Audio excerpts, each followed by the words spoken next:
శ్రీగురుభ్యో నమః. శ్రీస్తుతిః. మానాతీతప్రథితవిభవాం మంగళం మంగళానాం వక్షః పీఠీం మధువిజయినో భూషయంతీం స్వకాంత్యా ప్రత్యక్షానుశ్రవికమహిమప్రార్థనీనాం ప్రజానాం శ్రేయో మూర్తిం శ్రియమశరణస్త్వాం శరణ్యాం ప్రపద్యే. ఆవిర్భావః కలశజలదావధ్వరే వాపి యస్యాః స్థానం యస్యాః సరసిజవనం విష్ణువక్షస్థలం వా భూమా యస్యా భువనమఖిలం దేవి దివ్యం పదం వా స్తోకప్రజ్ఞైరనవధిగుణా స్తూయసే सा కథం త్వం స్తోతవ్యత్వం దిశతి భవతి దేహిభిః స్తూయమానా తామేవ త్వమనితరగతిః స్తోతుమాశం సమానః.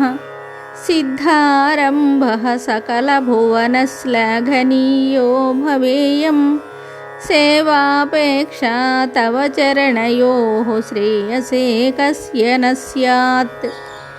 యత్సంకల్పాత్ భవతి కమలే యత్ర దేహిన్యమీషాం జన్మస్తేమ ప్రళయరచనా జంగమా జంగమానాం తత్కళ్యాణం కిమపి యమినామేకలక్ష్యం సమాధౌ పూర్ణం తేజః స్ఫురతి భవతి పాదలక్షారసాంకం. నిష్ప్రత్యూహ ప్రణయఘటితం దేవి నిత్యానపాయం విష్ణుస్త్వం చేత్యనవధిగుణద్వంద్వమన్యోన్యలక్ష్యం శేషశ్చిత్తం విమలమనసాం మౌళయశ్చ శ్రుతీనాం సంపద్యంతే విహరణవిధౌ యస్య శయ్యా విశేషాః. ఉద్దేశ్య త్వం జనని భజతో రుజ్జితోపాధిగంధం ప్రత్యగ్రూపే హవిషి యువయోరేకశేషిత్వయోగాత్ పద్మే ప్రత్యుస్తవ చ నిగమైర్నిత్యమన్విష్యమాణః. నావశ్చేదం భజతి మహిమా నర్తయన్మానసం నః. పశ్యంతీషు శ్రుతిషు పరితః సూరిబృందేన సార్ధం మధ్యే కృత్య త్రిగుణఫలకం నిర్మితస్థానభేదం. విశ్వాధీశ ప్రణయిని సదా విభ్రమద్యూతవృత్తౌ బ్రహ్మేశాద్యా దదతి యువయో రక్షసార ప్రచారం. అస్యేశానాత్వమసి జగతః సంశ్రయంతి ముకుందం లక్ష్మీః పద్మా జలధితనయా విష్ణుపత్నీందిరేతి. యన్నామాని శృతిపరిపణాన్యేవామావర్తయంతః నావర్తంతే దురితపవనప్రేరితే జన్మచక్రే. త్వామేవాహుః కతిచిదపరే త్వత్ప్రియం లోకనాథం కిం తైరంతః కలహమలినైః కించిదుత్తీర్యమగ్నైః త్వత్సంప్రీత్యై విహరతి హరౌ సమ్ముఖీనాం శృతీనాం భావారూఢౌ భగవతి యువాం దంపతీ దైవతం నః. ఆపన్నార్తిప్రశమన విధౌ బద్ధదీక్షస్య విష్ణోః ఆచక్ష్యుస్త్వాం ప్రియసహచరీం ఐకమత్యోపపన్నాం. ప్రాదుర్భావైరపి సమతనుః ప్రాధ్వమన్వీయసే త్వం దూరోత్క్షిప్రైరపి మధురతా దుగ్ధరాసేస్తరంగైః. धत्ते शोभां हरिमरकते तावकी मूर्तिराद्या तन्वी तुङ्गस्तनभरनता तप्तजाम्बूनदाभा. यस्यां गच्छन्त्युदयनिलयैर्नित्यमानन्दसिन्धौ इच्छावेगोल्लसितलहरी विभ्रमव्यक्तयस्ते.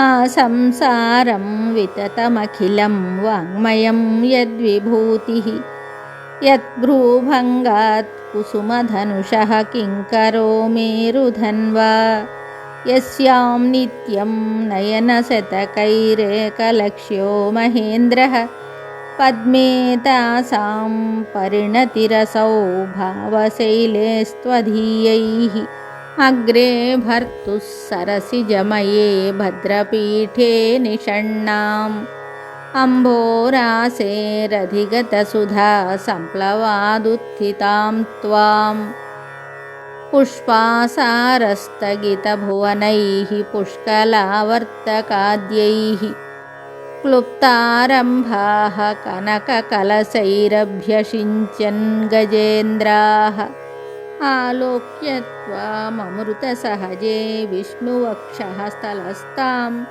शापाक्रान्ताः शरणमगमन् सावरोधाः सुरेन्द्राः लब्ध्वा भूयस्त्रिभुवनमिदं लक्षितं त्वत्कटाक्षैः सर्वाकारस्थिरसमुदयां सम्पदं निर्विशन्ति आर्तत्राणव्रतिभिरमृता सारनीलाम्बुवाहैः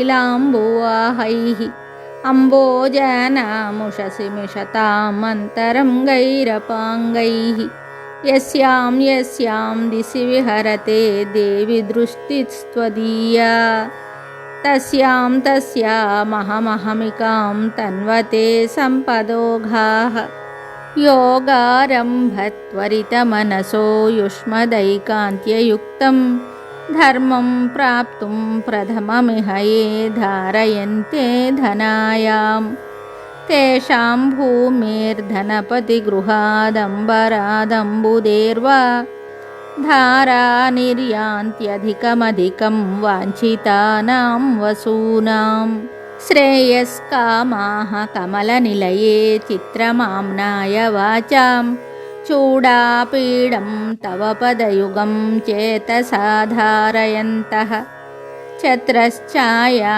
सुभगशिरसश्चामरस्मेरपार्श्वाः श्लाघाशब्दश्रवणमुदिताः स्रग्विणः संचरन्ति पूरीकर्तुं कुशलमखिलं जेतुमादीनरातीन् दूरीकर्तुं दुरितनिवहं त्यक्तुमाद्यामविद्याम् अम्बस्तम्भावधिकजननग्रामसीमान्तरेखाम् आलम्बन्ते विमलमनसो विष्णुकान्ते दयान्ते जाताकाङ्क्षा जननि युवयोरेकसेवाधिकारे मायालीढं विभवमखिलं मन्यमानास्तृणाय प्रीत्या विष्णोस्तव च कृतिनः प्रीतिमन्तो भजन्ते वेलाभङ्गप्रशमनफलं वैदिकं धर्मसेतुं सेवे देवि त्रिदशमहिळा मौलिमालार्चितं ते सिद्धिक्षेत्रं शमितविपदां सम्पदां पादपद्मं यस्मिन् ईशन्नमितशिरसो यापयित्वा शरीरं वर्तिष्यन्ते वितमसि पदे वासुदेवस्य धन्याः सानुप्रासप्रकटितदयैः सान्द्रवात्सल्यदिग्धैः अम्भस्निग्धैः अमृतलहरीलब्धसब्रह्मचर्यैः घर्मे तापत्रयविरचिते गाढतप्तं क्षणं माम् आकिञ्चन्यग्लपितमनघैराध्रयेधाः कटाक्षैः सम्पद्यन्ते भवभयतमो भानवः त्वत्प्रसादात् भावात् सर्वे भगवति हरौ भक्तिमुद्वेलयन्तः याचे किं त्वामहमतिभयशीतलोदारशीलान् भूयो भूयो दिशसि महतां मङ्गलानां प्रबन्धान् माता देवि त्वमसि भगवान् वासुदेवः पिता मे जातः सोऽहं जननि युवयोरेकलक्ष्यं दयायाः दत्तो युष्मत्परिजनतया देशिकैरप्यतस्त्वं किं ते भूयः प्रियमिति किल स्मेरवक्त्राभिभासि कल्याणानामविकलनिधिः कापि कारुण्यसीमा नित्यामोदा निगमवचसां मौलिमन्दारमाला सम्पद्दिव्या मधुविजयिनः सन्निधत्तां सदा मे सैषा देवी सकलभुवनप्रार्थना कामधेनुः उपचितगुरुभक्तेरुत्थितं वेङ्कटेशात् कलिकलुषनिवृत्त्यै कल्प्यमानं प्रजानां सरसिजनिलयायाः स्तोत्रमेतत् पठन्तः सकलकुशलसीमा सार्वभौमा भवन्ति इति श्रीवेदान्तकाचार्यस्य कृतिषु श्रीमद्वेङ्कटनाथस्य श्रीस्तुतिः सम्पूर्णं शुभम्।